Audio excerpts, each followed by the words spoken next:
ஆம்பொலி கதைகள். ஒரு அழகான காட்டில் நிறைய பறவைகள் வாழ்ந்து வந்தன. அங்க பச்சை நிற கிளிகள், அழகிய மயில்கள், சுறுசுறுப்பான சிட்டுக்குருவிகள்னு பல வகையான பறவைகள் இருந்தன. அவங்க எல்லாரும் ரொம்ப சந்தோஷமா ஒன்னா கூடி விளையாடிட்டே இருந்தாங்க. ஒரு நாள் அந்த பறவைகளுக்கு ஒரு ஆசை வந்தது. அவங்க எல்லாரும் ஒரு மாயாஜாலத் தீவுக்கு போகணும்னு நினைச்சாங்க. அந்த தீவு எங்கேயோ தூரமா ஒரு பெரிய கடலுக்கு அந்த பக்கம் இருந்தது. கடலை கடப்பது ரொம்ப பெரிய சவாலா இருந்துச்சு.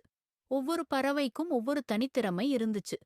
கிளியால வேகமா பறக்க முடியும், மயில் அழகா நடனமாடும், சிட்டுக்குருவி சின்ன சின்ன இடங்கள்ல போகும்.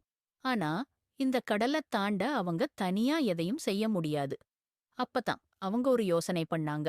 நாம எல்லாரும் ஒன்னா சேர்ந்தா இந்த கடலை நிச்சயம் கடக்க முடியும்னு ஒரு சிட்டுக்குருவி சொல்லுச்சு. மத்த பறவைகளும் அதை ஆமோதிச்சன.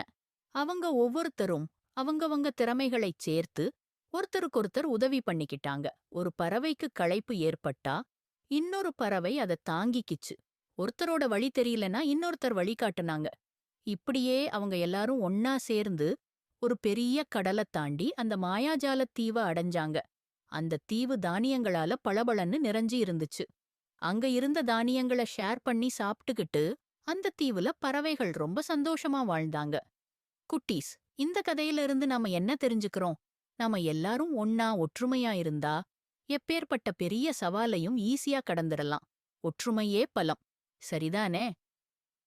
சப்ஸ்கிரைப் பண்ணுங்க. அடுத்த ஒரு சூப்பர் வீடியோவோட வர்றேன்.